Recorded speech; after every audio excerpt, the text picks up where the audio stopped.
દીકુ મારો દીકો શું કરતો હતો હે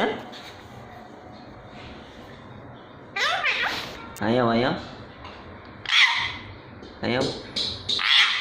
શીખાતો હાથ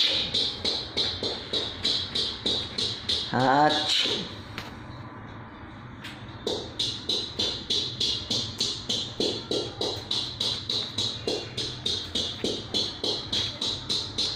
હાથ